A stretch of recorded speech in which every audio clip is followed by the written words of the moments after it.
Hello दोस्तों, मैं हिमांशु जांगेड़ एक बार फिर से आपका अपने YouTube चैनल ज्ञानम में स्वागत करता हूं।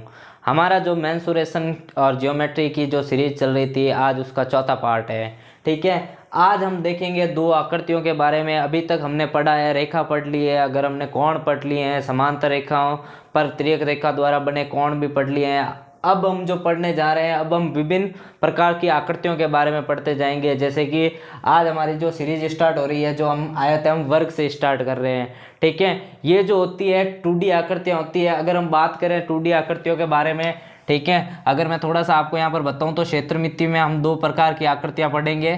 ठीक है, एक तो पढ़ेंगे 2D आकृतियाँ और एक पढ़ेंगे 3D आकृतियाँ। ठीक है, 2D आकृतियों में कौन कौन सी? आयत व वर्ग, आयत, वर्ग, चतुर्भुज, त्रिभुज, वृत्त। ठीक है, ये आकृतियां पढ़ेंगे। जबकि 3D में हम पढ़ेंगे घन, घनाभ, ठीक है, गोला, शंकु, बेलन,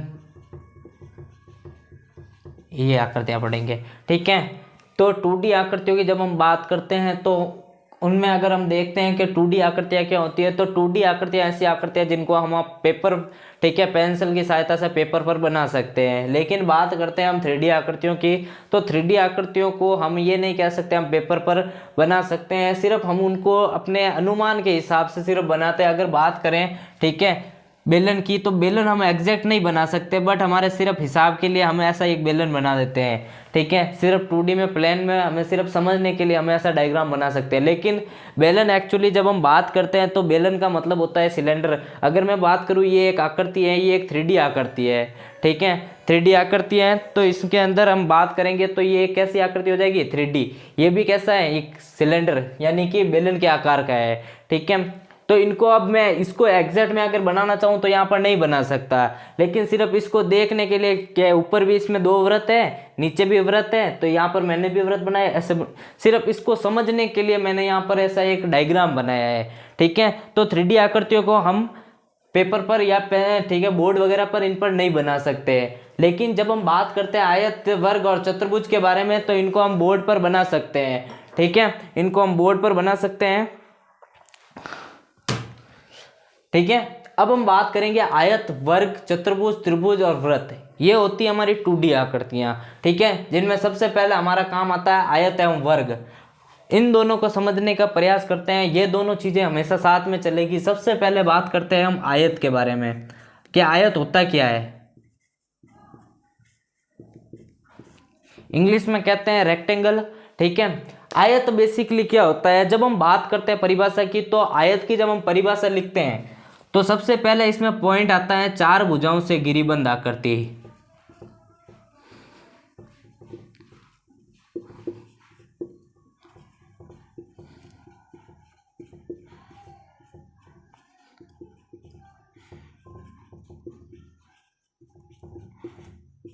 ठीक है, जब हम बात करते हैं छोटी क्लासों में, तो छोटी क्लासों में यही पढ़ाया जाता है कि चार भुजाओं से गिरिबंध आकृति को हम क्या कहते हैं? आयत कहते हैं। ये भी तो चार भुजाओं से गिरिबंध आकृति है, तो ये क्या एक आयत होगी? नहीं। ठीक है, तो उसके लिए क्या पहली कंडीशन तो होनी चाहिए कि वो चार भुजाओं से घिरी हुई बंद आकृति होनी चाहिए। ठीक है, दूसरा, ठीक है, दूसरी शर्त क्या फॉलो होनी चाहिए कि उसकी आमने सामने की भुजाएं बराबर होती है। उसकी आमने सामने की भुजाएं क्या होती है? समान होती है।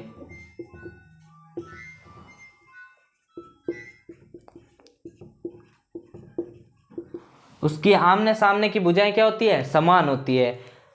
तो क्या अगर मैं इसको ऐसा बनाता हूं, ठीक है, जिसमें ये वाली भुजा, ये वाली भुजा, ये वाली, तो क्या भी ये भी आयत है? नहीं।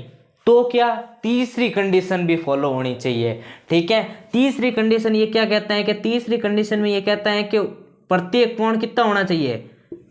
प्रत्येक कोण 90 डिग्री का होना चाहिए। ठीक है, अगर कोई चीज, कोई आकृति अगर ये तीनों शर्तों को फॉलो करती है तभी वो एक आयत कहलाएगी। ठीक है, तो अगर मैं इसके डायग्राम की अगर मैं बात करूं तो ये एक डायग्राम होता है आयत का। ठीक है, पहली शर्त फॉलो हो रही है, चार भुजाओं से घिरी बंद आकृति।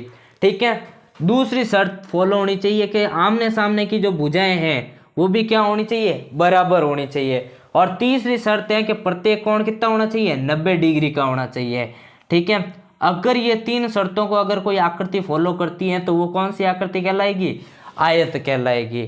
ठीक है, तो आयत की अगर हम विस्तार से परिभाषा की बात करें तो सबसे पहली चीज लिखेंगे, चार भुजाओं से घिरी बंद आकृति जिसकी आमने सामने की भुजाएं तो क्या हो, समान होनी चाहिए। ठीक है, और प्रत्येक कोण कितना होना चाहिए, 90 डिग्री का होना चाहिए, तब भी वो आकृति कैसी आकृति कहलाएगी, एक आयत आकृति कहलाएगी। ठीक है, आई होप आपको ये समझ में आया होगा। एक बार समझ में आया हो तो एक बार इसका स्क्रीनशॉट ले ले मैं।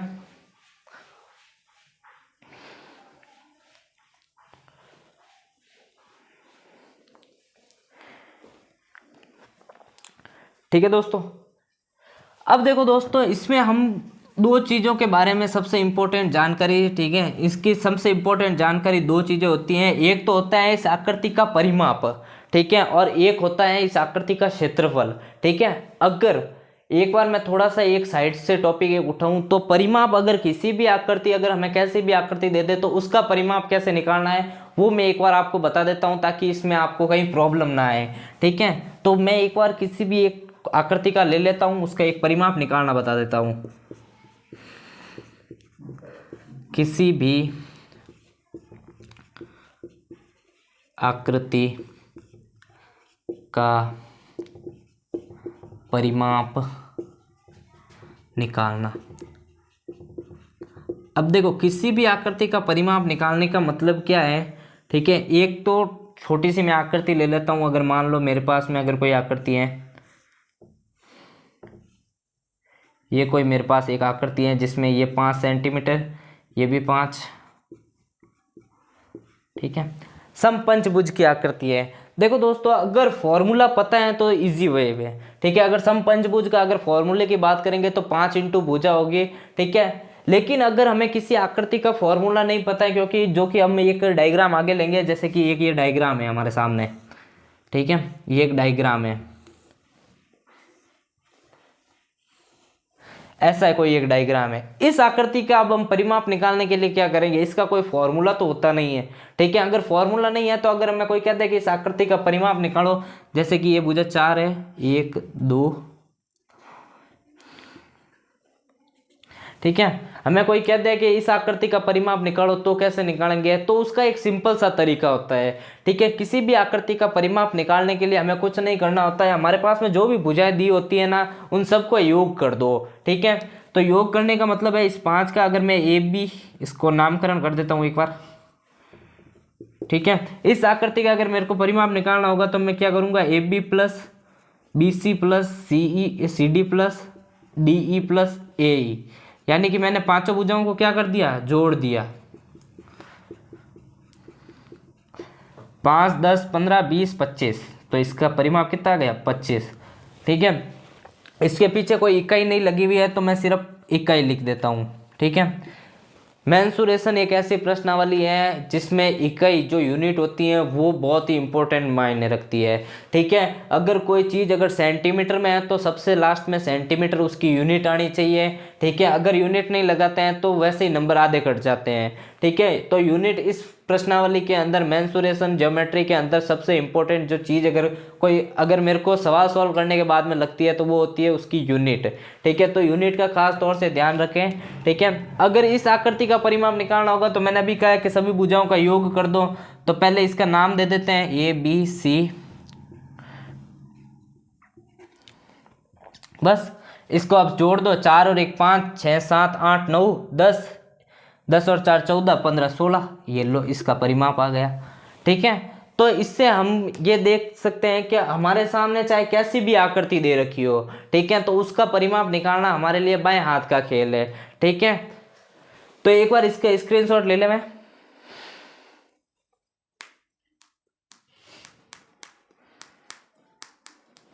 ठीक है, आई होप आपने स्क्रीनशॉट ले लिया होगा।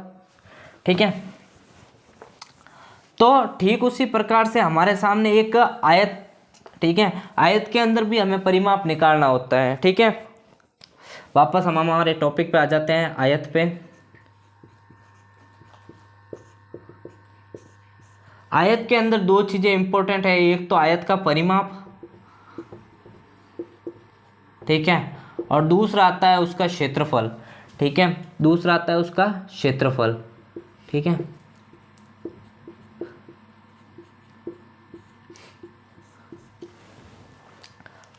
तो आयत की जब हम आकृति की बात करते हैं तो मैंने पहले ही कहा है आयत एक 2D आकृति है, तो इसको हम प्लेन पे बना सकते हैं, समतल पे बना सकते हैं। ठीक है, ये एक आकृति है। ठीक है, ये ABCD। देखो, अगर ऐसी आकृति दे, अगर हमें फॉर्मूला पता नहीं हो, ठीक है, जिसका फॉर्मूला पता है फॉर्मूला लगाओ, उसके अंदर मान रखो, आंसर आ जाता है। लेकिन अगर फॉर्मूला पता नहीं हो तो हम क्या करते हैं, AB plus BC plus CD plus AD, ठीक है, इनको जोड़ के भी हम निकाल सकते थे। लेकिन अब हमारे पास में हमें इसका एक फॉर्मूला होता है। ठीक है, वो फॉर्मूला बनता कैसे, आइए जरा समझते हैं। ठीक है, अगर हम बात थोड़ा सा अगर यहाँ पर गौर करके देखें तो आयत के अंदर तो दो तो लंबाइयाँ होती हैं। ठीक है, अगर ये वाला जितनी है उसको मैं अगर डबल कर दूं तो मेरा ये वाला मान आ जाएगा। ठीक है, आयत के अंदर दो तो लंबाइयाँ होता है और दो ही क्या होती हैं, चौड़ाइयाँ होती है। ठीक है, तो लंबाई और चौड़ाई, ठीक है, दो लंबाइयाँ हैं तो 2 इंटू लंबाई। ठीक है, क्योंकि एक लंबाई दी हुई है तो दूसरी का मान निकालने के लिए मैं उसको 2 से गुणा कर देता हूँ, और चौड़ाइयाँ भी कितनी हैं, 2 है। ठीक है, 2 लंबाइयाँ और 2 ही चौड़ाइयाँ, इन दोनों को मैं आपस में क्या कर रहा हूँ, जोड़ ही तो रहा हूँ। ठीक है, जोड़ते हैं तो इन दोनों में कॉमन क्या आता है, 2 कॉमन आ जाते हैं, तो 2 मल्टीप्लाई। ठीक है, 2 को मैंने कॉमन ले लिया, प्लस लगा दिया, लंबाई प्लस चौड़ाई। ठीक है, विसरण का नियम कहता है कि विसरण का नियम एक क्या कहता है, एक बार थोड़ा सा मैं यहाँ पर विसरण का नियम बता देता हूँ आपको नोट में। विसरण का नियम,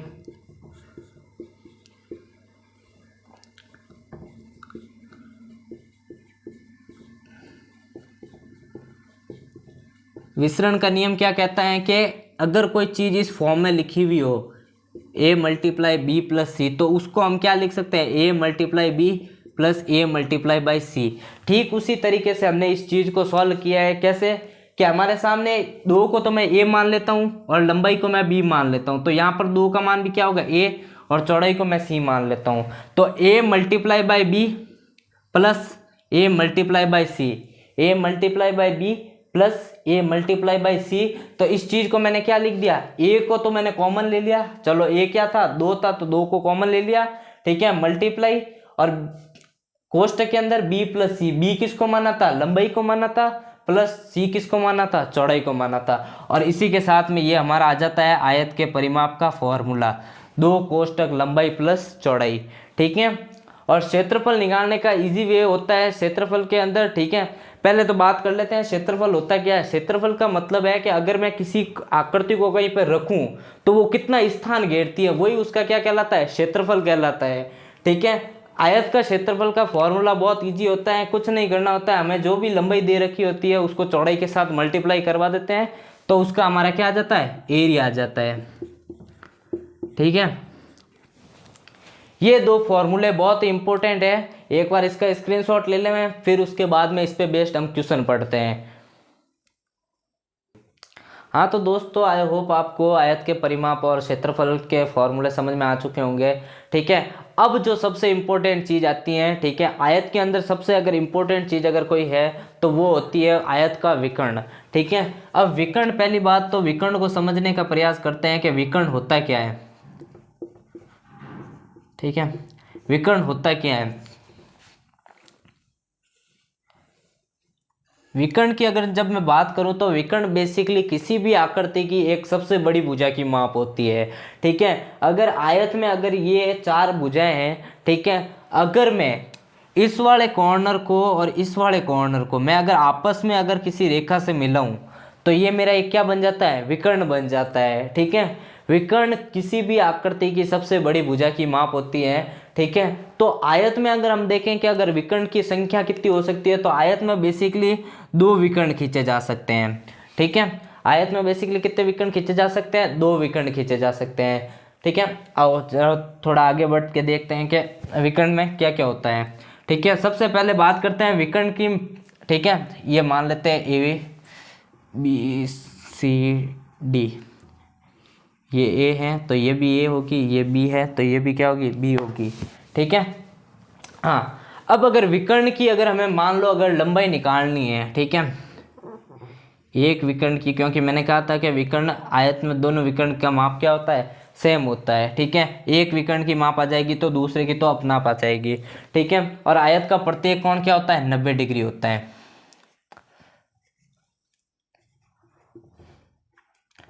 ठीक है,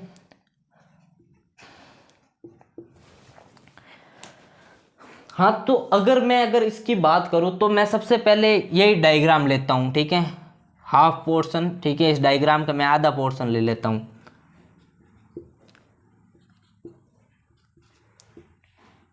ठीक है, ये वाली भुजा हमें निकालनी है। ठीक है, अगर इस वाले डायग्राम को थोड़े सेकंड के लिए अगर हम भूल जाते हैं और इस वाले डायग्राम पर अगर हम फोकस करते हैं, ठीक है, तो ये हमारे सामने एक कैसा त्रिभुज है, समकोण त्रिभुज है। समकोण त्रिभुज है तो समकोण त्रिभुज के लिए अगर याद हो आपको ट्रिग्नोमेट्री वाली सीरीज है। ठीक है, ट्रिग्नोमेट्री वाली सीरीज में अगर आप जाके देखोगे तो हमने वहां पर एक चीज की बात की थी जिसमें हमने पाइथागोरस प्रमेय पढ़ा था। ठीक है, और पाइथागोरस प्रमेय के अंदर हमने देखा था कि, ठीक है, उसमें पाइथागोरस के अंदर हमने 3 भुजा पढ़ी थी, एक तो लंब पढ़ी थी, एक आधार पढ़ी थी और एक कर्ण पढ़ी थी। ठीक है, तो अब क्या होता है कि कर्ण, उस टाइम भी हमने बात की थी कि कर्ण इन दोनों भुजाओं के वर्गों के योग के बराबर होता है। तो यानी कि बेसिकली इसका मान जो होगा वो इन दोनों भुजाओं के मान से क्या होगा, ज्यादा होगा। तभी हम कह सकते हैं कि आयत के अंदर विकर्ण जो होती है ना वो सबसे बड़ी भुजा होती है। ठीक है, तो अगर मेरे को इसमें AC का मान निकालना है तो AC का मान निकालने का सिंपल सा तरीका है, मैं पाइथागोरस प्रमेय का यूज करूंगा। त्रिभुज ADC में पाइथागोरस प्रमेय। अब पाइथागोरस प्रमेय क्या है, ठीक है, अगर पाइथागोरस प्रमेय के बारे में ज़्यादा जानना हो तो हमारा एक ट्रिग्नोमेट्री सीरीज है, उसका मैं अगर लिंक दे दूंगा। ठीक है, वहाँ पर जाकर देख सकते हैं आप पाइथागोरस प्रमेय कैसे, ठीक है, यूज़ आती है, कैसे काम में ली जाती है। यहाँ पर तो हम सिर्फ थोड़ा सा यूज़ करते हैं उसका। पाइथागोरस प्रमेय क्या कहती है कि पाइथागोरस प्रमेय कहती है कि कर्ण का जो स्क्वायर होता है ना, कर्ण कौन सी भुजा होती है, कर्ण ये वाली भुजा होती है। ठीक है, कर्ण का जो स्क्वायर होता है ना वो लंब का स्क्वायर, लंब का स्क्वायर होता है ये वाला। ठीक है, समकोण त्रिभुज में, ठीक है, अगर समकोण की बात करें तो ये वाली चीज लंब होती है और ये चीज क्या होती है, उसका आधार होती है। ठीक है, तो कर्ण का स्क्वायर जो होता है वो लंब के स्क्वायर के प्लस आधार के स्क्वायर के वर्ग। ठीक है, कर्ण लंब के स्क्वायर और आधार के स्क्वायर के योग के बराबर होता है। यानी कि पहले तो इन दोनों लंबाइयों का क्या करो, वर्ग करो, फिर उसके बाद उनको जोड़ो, फिर जो आएगी ना, ठीक है, वो क्या होती है, कर्ण होती है। तो बेसिकली इन दोनों का योग भी कर देते हैं ना अगर हम, तो ये तीसरी भुजा का जो योग आएगा वो इन दोनों से बड़ा आएगा। ठीक है, तो हम कह सकते हैं कि कर्ण जो होती है ना, ठीक है, विकर्ण जो होता है ना वो किसी भी आकृति की सबसे बड़ी भुजा की माप होती है। ठीक है, कर्ण मेरा क्या है, AC है, तो चलो AC का स्क्वायर। ठीक है, लंब की माप कितनी दे रखी है, B स्क्वायर, और आधार दे रखा है A स्क्वायर। ठीक है, हमने बात की थी कि अगर बराबर के एक तरफ अगर स्क्वायर दे रखा है और अगर स्क्वायर को हटाना है तो एक तरफ से अगर स्क्वायर हटता है तो दूसरी तरफ उसके स्क्वायर रूट आ जाता है। ठीक है, वर्गमूल का चिन्ह आ जाता है। अगर मैं AC के ऊपर से स्क्वायर हटाऊंगा तो इधर क्या आ जाएगा, वर्गमूल का चिन्ह आ जाएगा। और यही होती है किसी भी आयत के अंदर एक विकर्ण की माप, यानी कि इसमें माप हो जाएगी A square plus B square का रूट। ठीक है, अब एक बार इसका स्क्रीनशॉट ले ले, मैं फिर मैं एक क्वेश्चन करवा देता हूं ताकि हमें भी क्लियर हो जाए कि हाँ ये बेसिकली ये माप जो होती है वो इससे बड़ी होती है। ठीक है, एक बार इसका स्क्रीनशॉट ले ले मैं। हाँ तो दोस्तों अभी तक जो हमने पढ़े थे वो सिर्फ फॉर्मूले थे। अब उन फॉर्मूलों को, ठीक है, क्योंकि फॉर्मूले सिर्फ याद रखने से कुछ नहीं होता है, उन फॉर्मूलों को अप्लाई कैसे किया जाता है वो गणित में सबसे इंपॉर्टेंट होता है। ठीक है, अब हमारे सामने जो ये एक एग्जाम्पल है, इस एक एग्जाम्पल की सहायता से आयत के अंदर बनने वाले जितने भी क्वेश्चन हैं वो आपके सारे डाउट क्लियर हो जाएंगे। एक क्वेश्चन आपके ब्रह्मास्त्र की तरह शामिल होने वाला है। ठीक है, तो एक ही क्वेश्चन है, एक ही क्वेश्चन की सहायता से हम सारी चीजों का डाउट जो होता है वो क्लियर कर देंगे। तो क्या है, क्वेश्चन दिया गया है कि हमारे सामने ए बी बराबर डी सी बराबर 3 सेंटीमीटर, यानी कि ये वाली भुजा की माप और ये वाली भुजा दोनों बराबर है, इनकी माप कितनी है 3 सेंटीमीटर है। और AD बराबर BC बराबर कितना है, AD बराबर BC बराबर कितना है 4 सेंटीमीटर है। यानी कि ये वाली चीज हमें दे रखी है और हमें ज्ञात क्या क्या करना है, परिमाप ज्ञात करना है, क्षेत्रफल ज्ञात करना है, विकर्ण ज्ञात करना है। ठीक है, ये तो हमारे सामने ये 3 चीजें हैं वो तो हमें ज्ञात करनी है। फिर उसके बाद में हम एक थोड़ा सा ट्रिक करेंगे कि हम एक भुजा की माप हटा देंगे। उस भुजा की माप हटाने के बावजूद भी हम ये, ठीक है, उसकी सहायता से वापस बैक कैसे कर सकते हैं, उन भुजा की माप को लाके ये चीजें कैसे निकाल सकते हैं वो भी हम सीखने का प्रयास करेंगे। ठीक है, तो चलो स्टार्ट करते हैं। सबसे पहली चीज है हमारे सामने परिमाप निकालना। ठीक है, तो हमने आयत का अभी थोड़ी देर पहले देखा था कि आयत का जो परिमाप होता है उसका एक सिंपल सा फॉर्मूला होता है। या तो देखो, अगर परिमाप का फॉर्मूला याद नहीं है तो क्या करेंगे, हम इन सारों को जोड़ देंगे। नहीं तो हमारे सामने एक फॉर्मूला है। फॉर्मूला क्या था कि 2 मल्टीप्लाई कोष्टक लंबाई प्लस चौड़ाई। लंबाई और चौड़ाई को थोड़ा सा शॉर्ट में लिखते हैं। ठीक है, तो अब इससे कैसे निकालेंगे कि 2 मल्टीप्लाई लंबाई कितनी दे रखी है, लंबाई कितनी दे रखी है 3 सेंटीमीटर और चौड़ाई कितनी दे रखी है 4 सेंटीमीटर।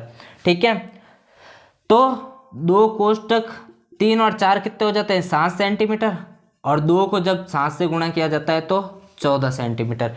ये आ जाता है आपका आयत का परिमाप। ठीक है, ये होता है आयत का परिमाप निकालने का तरीका। सिर्फ हमने क्या किया है, लंबाई और चौड़ाई की जगह जो मान दे रखे हैं वो रखे हैं। ठीक है, और इससे हमारा क्या आ गया, परिमाप आ गया। ठीक है, अब बात करते हैं हम क्षेत्रफल के बारे में। ठीक है, कि क्षेत्रफल कैसे निकालते हैं।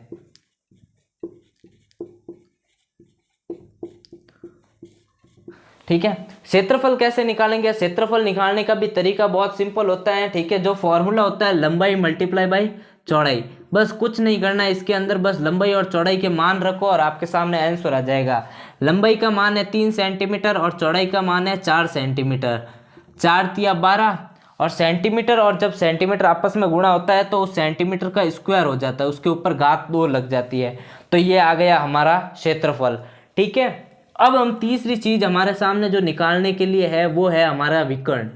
मैंने कहा था कि विकर्ण जो होगा ना वो इन दोनों भुजाओं से क्या होना चाहिए, बड़ा होना चाहिए। अब बड़ा होता है या नहीं होता है तो हम वो देखने का प्रयास करते हैं। तो विकर्ण का फॉर्मूला अभी हमने निकाला था कि √a² प्लस b²। ठीक है, ए मैं 3 को a मान लेता हूँ, ठीक है, और b की जगह मैं 4 मान लेता हूँ। ठीक है, तो a का स्क्वायर यानी कि अंडर रूट में 3 का स्क्वायर कितना होता है 3, और 4 का स्क्वायर, स्क्वायर का मतलब है उस संख्या को 2 बार गुणा करवाना।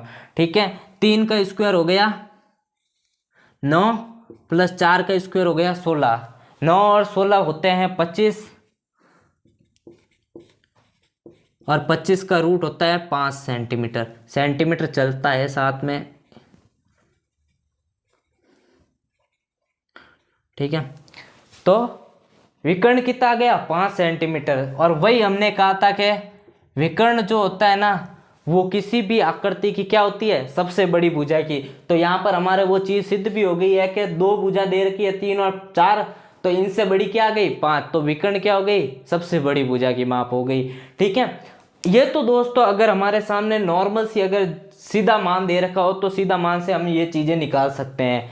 लेकिन अब हमें अगर थोड़ा सा अगर इस क्वेश्चन को अगर मैं घुमाऊं, घुमाने का मतलब कैसे कि मैं एक बार इसका स्क्रीनशॉट ले लें, मैं एक बार।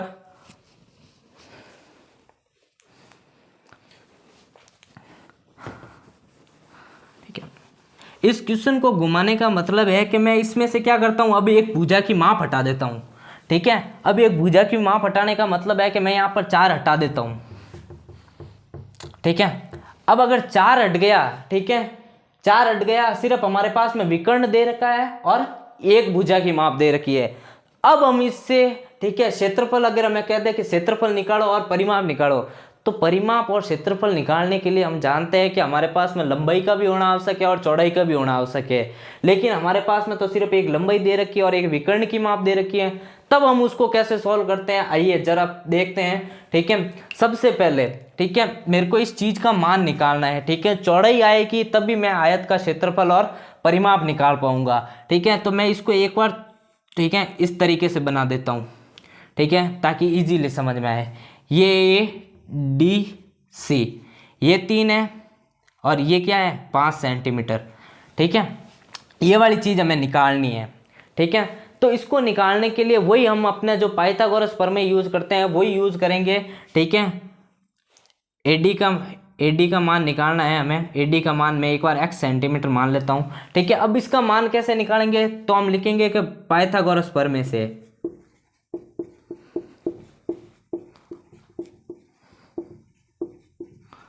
अब पाइथागोरस प्रमेय क्या कहती हैं, पाइथागोरस प्रमेय कहती हैं कि कर्ण का जो स्क्वायर होता है वो आधार के स्क्वायर के और लंब के स्क्वायर के योग के बराबर होता है।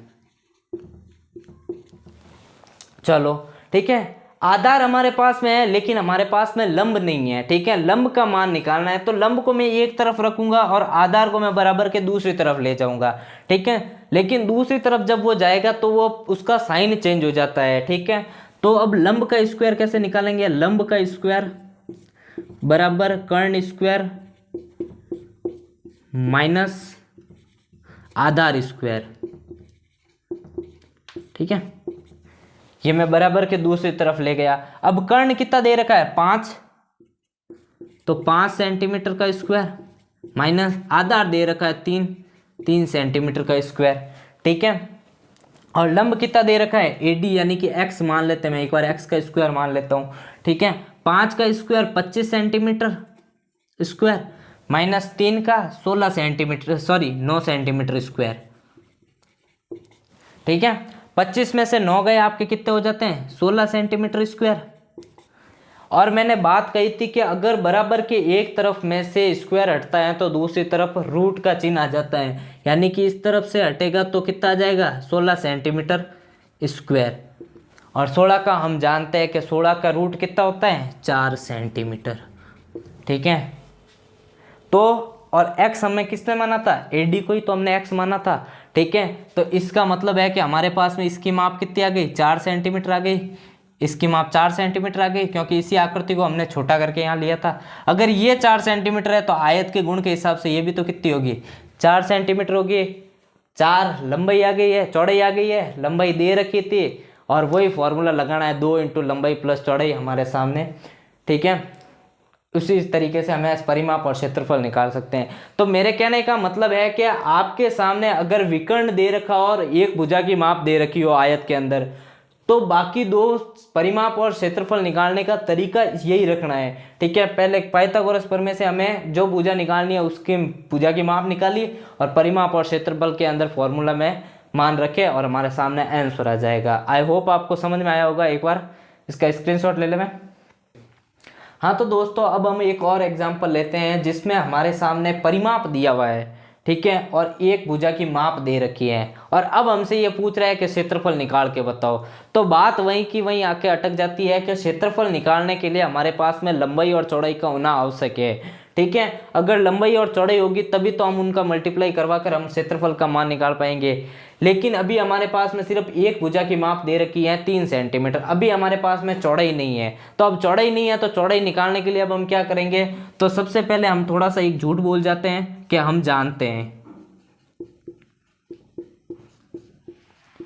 जानते हैं कि परिमाप क्या होता है, आयत का परिमाप क्या होता है 2 × लंबाई प्लस चौड़ाई। ठीक है, यही तो होता है। परिमाप कितना दे रखा है 14 सेंटीमीटर दे रखा है और 2 × लंबाई कितनी दे रखी है 3 सेंटीमीटर प्लस चौड़ाई हमें निकालनी है। ठीक है, 2 इधर मल्टीप्लाई के अंदर है, बराबर के दूसरी तरफ जाता है। तो मैंने कहा था कि पक्षांतरण के समय हमेशा चिन्ह चेंज होते हैं। अगर गुणे के अंदर है तो दूसरी तरफ जाएगा तो वो किस में हो जाएगा भाग में हो जाएगा। तो 14 सेंटीमीटर बटा 2 बराबर 3 सेंटीमीटर प्लस चौड़ाई। ठीक है, 2 सत्ते 14। ठीक है, तो चौड़ाई बराबर कितने आ जाएगी 7 सेंटीमीटर। अब 3 इधर प्लस का है, उधर जाएगा तो किसका हो जाएगा माइनस का हो जाएगा। तो ये कितनी आ गई 4 सेंटीमीटर। तो चौड़ाई का मान कितना आ गया 4 सेंटीमीटर चौड़ाई आ गई। लंबाई आपके सामने, चौड़ाई आपके सामने, तो क्षेत्रफल का फॉर्मूला क्या होता है लंबाई मल्टीप्लाई बाई चौड़ाई। तो 3 सेंटीमीटर मल्टीप्लाई बाय 4 सेंटीमीटर, 4 त्रिया 12 सेंटीमीटर स्क्वायर। ठीक है, तो आई होप दोस्तों आपको समझ में आया होगा कि अगर परिमाप दे रखा हो, ठीक है, और क्षेत्रफल दे रखा हो, तो परिमाप दे रखा और एक भुजा की माप दे रखी हो तो उसे क्षेत्रफल कैसे निकालते हैं। एक बार इसका स्क्रीनशॉट ले ले मैं। हाँ तो दोस्तों आई होप आपको वो पिछले वाला जो क्वेश्चन था वो समझ में आया होगा।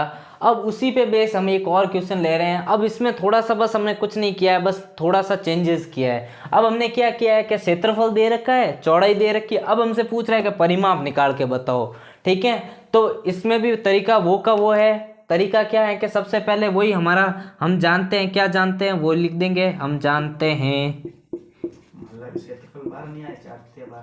कि क्षेत्रफल बराबर लंबाई मल्टीप्लाई बाय चौड़ाई। ठीक है, अब देखो क्षेत्रफल दे रखा है 40 सेंटीमीटर स्क्वायर और लंबाई हमें निकालनी है। चौड़ाई हमारे पास में 4 सेंटीमीटर है। अगर मैंने वही बात की थी कि अगर गुणे के अंदर है, बराबर के दूसरी तरफ जाता है तो वो किस में हो जाता है भाग के अंदर। तो लंबाई निकालनी है तो दूसरी तरफ जाएगा तो 40 सेंटीमीटर स्क्वायर बटा 4 सेंटीमीटर। सेंटीमीटर से 1 सेंटीमीटर गया और 4 का भाग हम जब 40 में देते हैं तो कितना आता है 10। तो लंबाई हमारे सामने कितनी आ गई 10 सेंटीमीटर आ गई। तो कितनी आ गई लंबाई 10 सेंटीमीटर आ गई। लंबाई है, चौड़ाई है, मान निकालो परिमाप का। परिमाप ठीक है, 2 मल्टीप्लाई लंबाई प्लस चौड़ाई। ठीक है, तो 2 मल्टीप्लाई लंबाई कितनी है 10 सेंटीमीटर प्लस चौड़ाई है 4 सेंटीमीटर। 10 और 4 14 सेंटीमीटर और 14 दूना 28 सेंटीमीटर। ये आपका परिमाप आ गया। ठीक है, आई होप दोस्तों आपको ये समझ में आया होगा। ठीक है, अगर कोई भी डाउट हो तो आप कमेंट सेक्शन में आराम से पूछ सकते हैं। अगर वीडियो ज़रा भी पसंद आया हो तो लाइक करें, चैनल को सब्सक्राइब करें। Thank you.